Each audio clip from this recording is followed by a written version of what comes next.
Praise the Lord. Praise the living Jesus. You are on to Beyond the Pulpit with Pastor Idris Omidele of the Redeemed Christian Church of God, Sanctuary of Life, Ekiti Province 7.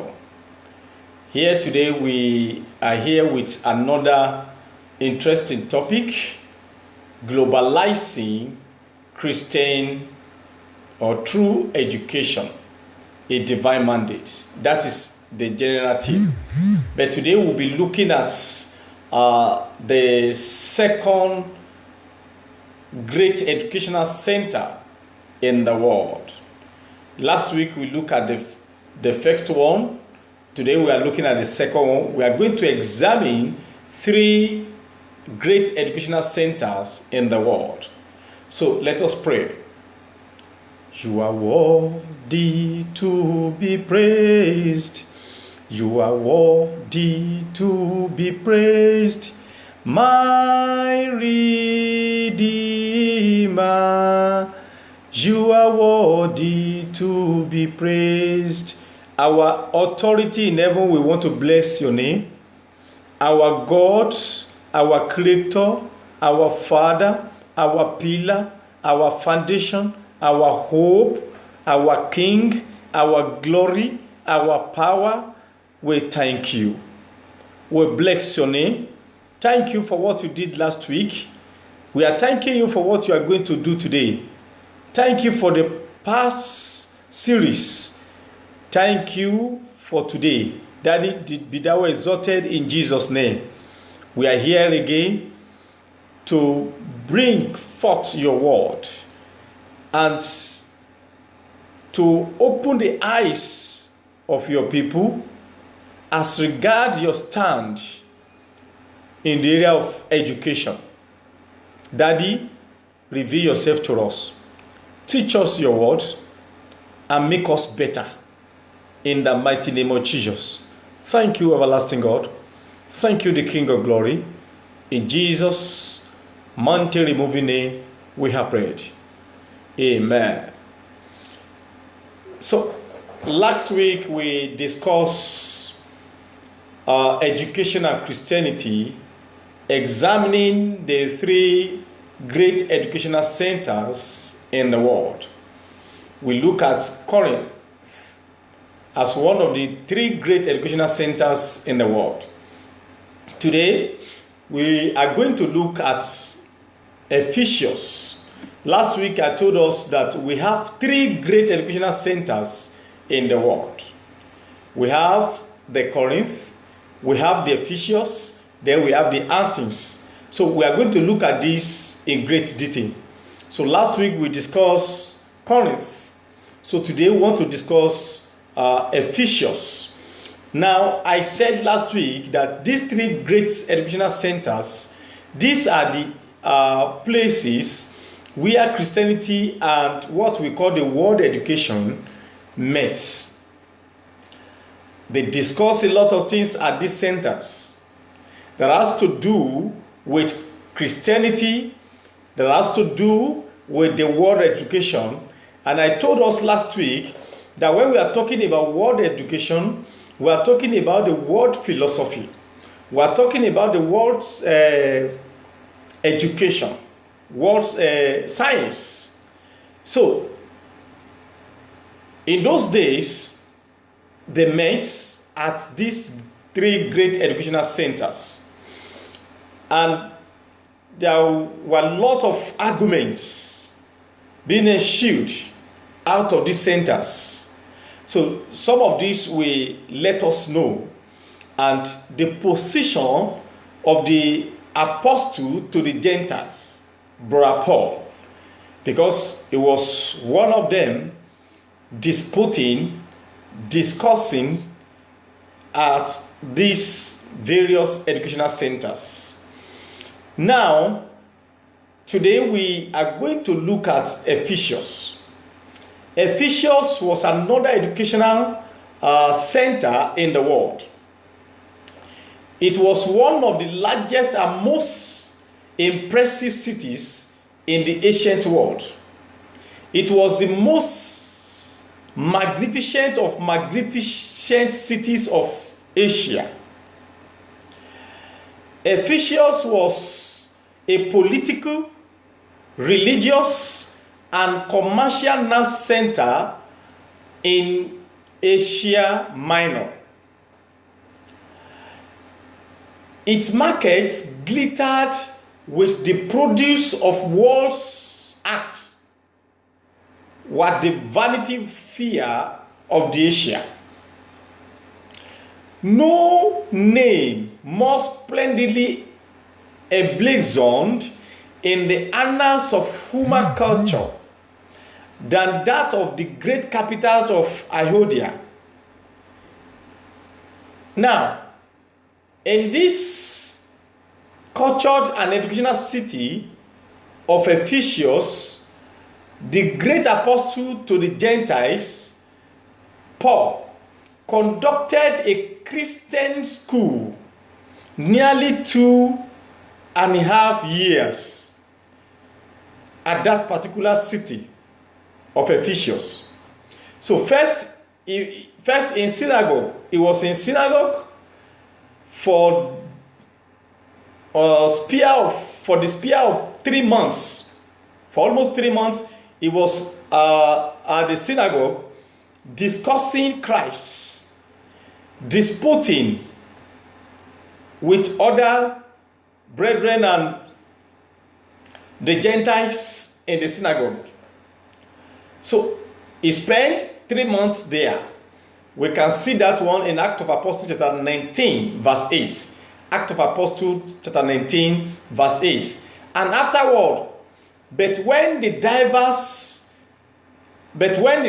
were hardened and believed not, but spake even of the way before the multitude, the Bible says he departed from them and separated the disciples, disputing daily in the school of one Tyrannus.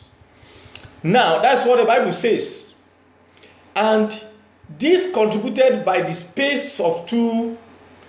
He continued this to teach in that land by the space of 2 years, so that all they which dwell in Asia heard the word of the Lord, both Jews and the Gentiles at that place. So, and they believe, some of them believe God, and they were converted. Act of Apostles chapter 19, 1 to 10. Act of Apostles chapter 19, 1 to 10. Now, Paul looked out for a separate center. You know, at this place, the Jews, the Gentiles, they met at this synagogue to discuss, to argue at this center. So Paul has to leave Jews and their synagogue. And what do we call synagogue? Synagogue is a local place, a local meeting place, an assembly of the Jews, of the Jewish people during the intertestamental and New Testament period or times. So at this place, there was a lot of arguments. I told you Christianity and the so-called world education met at this center. And Paul was the arrowhead of Christianity at that center, at that particular time. Now, separating the Christian, why did Paul separate the Christian from other Jews or other people at the synagogue? Because what Paul was teaching them they did not believe. They hardened their hearts. The Bible says they hardened their hearts. So Paul has to look out for another center where he can teach the word of God to the people. So among the people in the synagogue, we have some people that are already the disciples of Paul. They have already been converted by the grace of God, and they have become the disciple of Paul. So Paul has to seek them out of that synagogue. He has to bring them out of the synagogue and look for one hall being heard or being owned by one Tyrannus. That was a hall or school, perhaps a private school owned by one Tyrannus. And in that place, Paul has to go and consult the man and say, I want to use this particular your school to preach the gospel. I want to use this place to teach the word of God to people who believe in Christ and those people who will still be converted. So Paul and Tyrannus asked to allow Paul.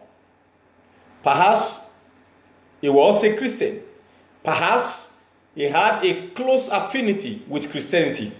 So he released, because I know a Gentile, someone who did not believe in God or in the word of God, cannot release his hall or his house or his school for God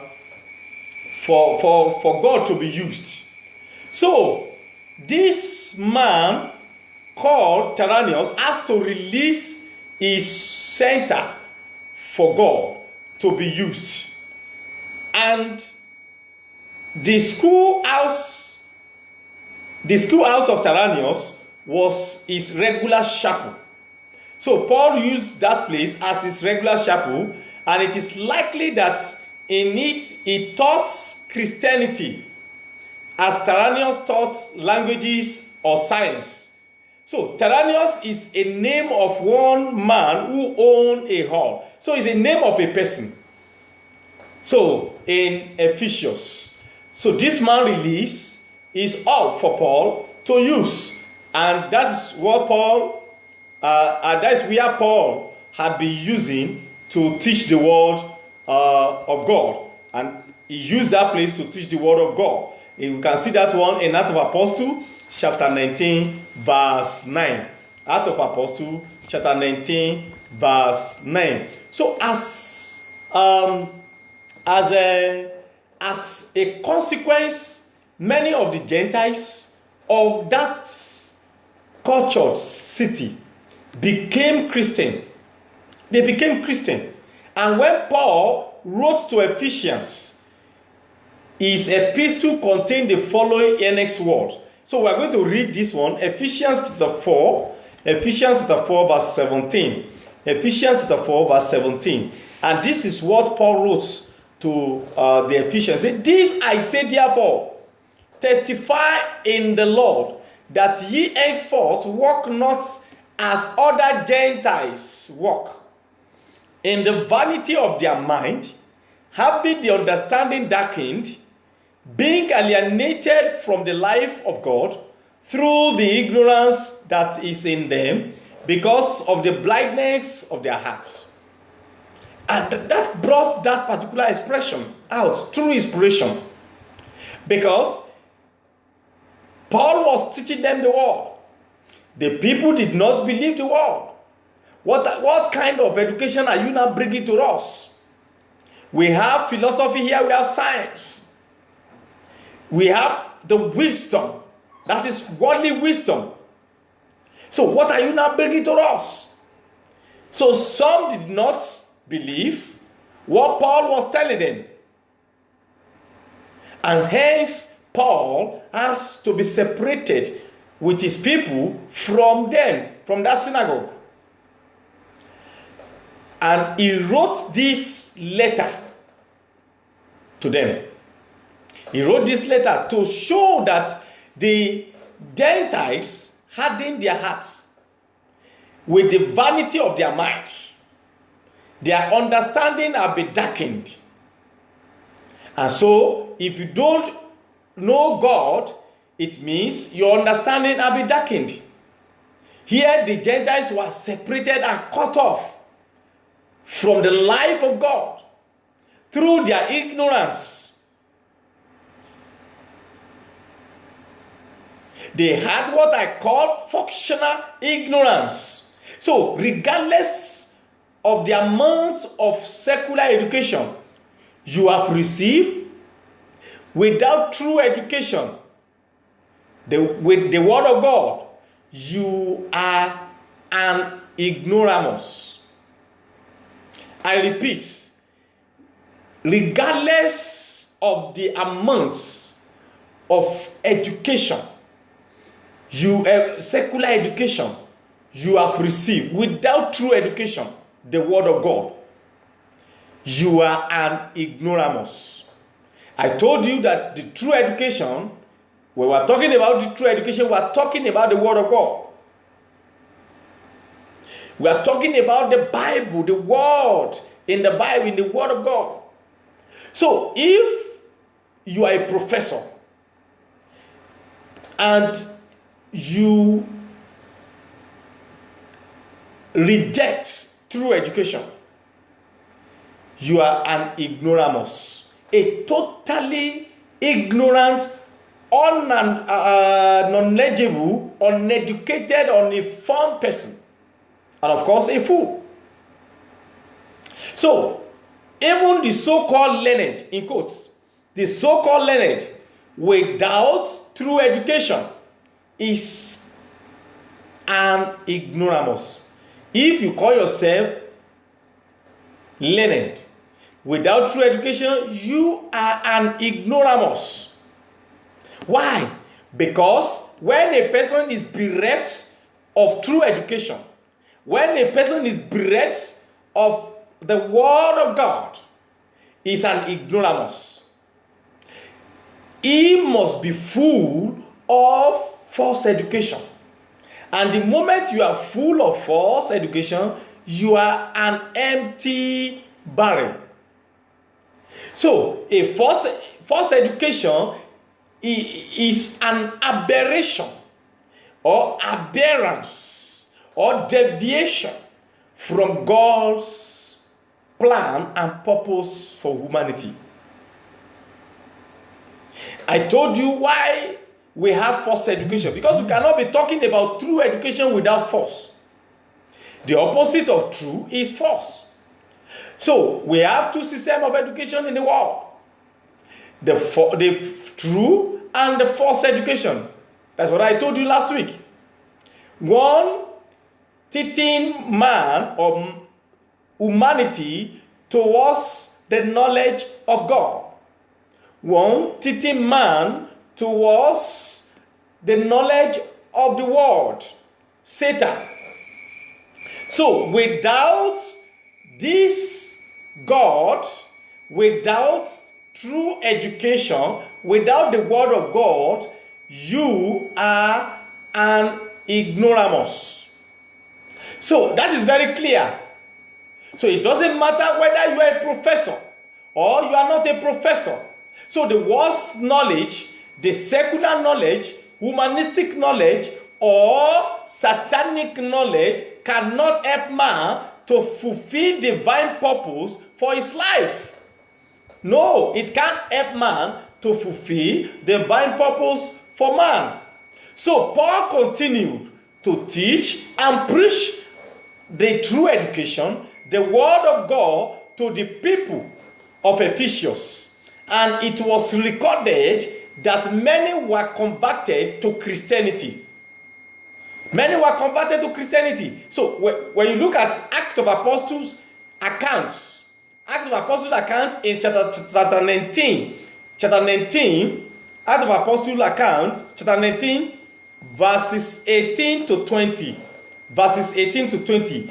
The word of God reveals that from verse 18, say, and many that believed came and confessed and shewed their deeds. Many of them also which used curious hearts brought their books together and burned them before all men. and they counted the price of them, and found it 50,000 pieces of silver. So mightily grew the word of God and prevailed. Can you see? And what does that mean? Know that curious art here means magical arts. Magical arts. That is curious art. It means magical arts.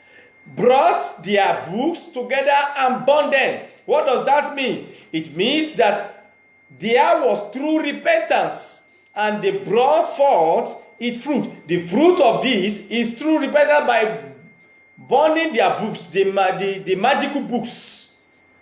These books alluded to by ancient writers were manuscript volumes of charms, incantation, research for love failures. So they are not just ordinary books, they are books that contain charms, incantation, research for love fetters, and other things of similar character were contained in that particular books.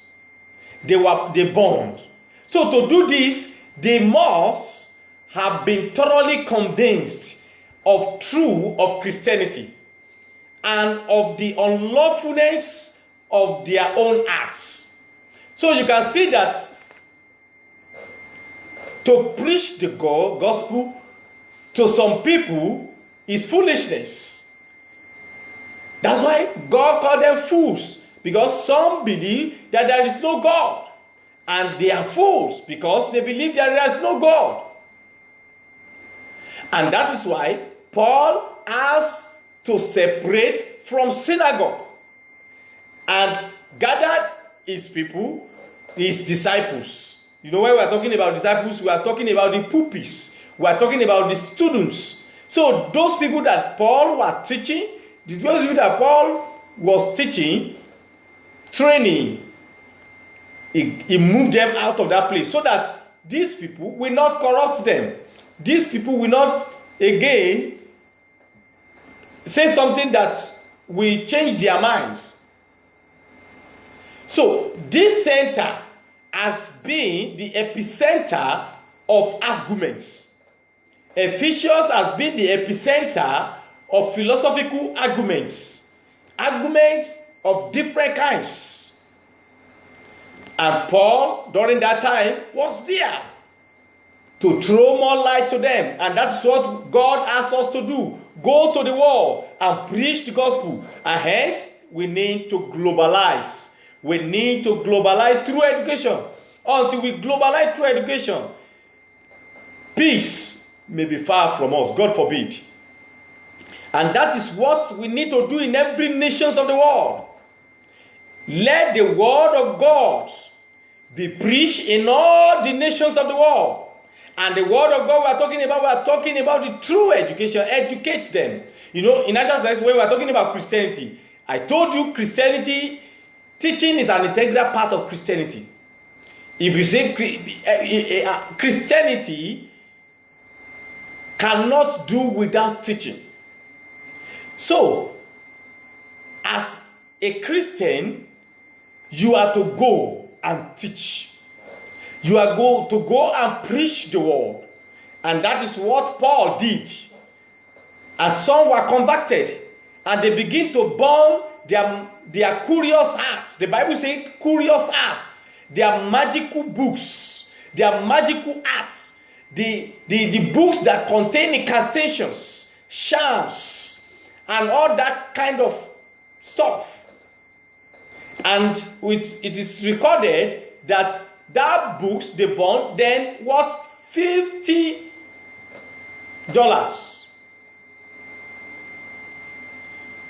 The Lord will help us. So, brethren, I believe today you have gained one or two things.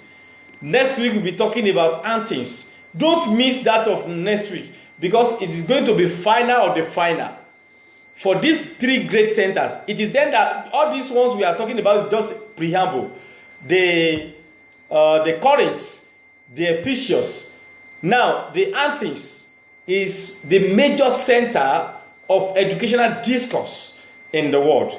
So please don't miss it next Wednesday, God be willing, at 1 p.m. Let us meet exactly 1 p.m. We are going to expand. We may spend more than 30 minutes. We are going to expand it and look at the secular position, juxtaposing it with the spiritual position. The Lord will give us the grace and will preserve our lives today. God bless you. Goodbye. Play safe, be good, and be kind. Bye-bye.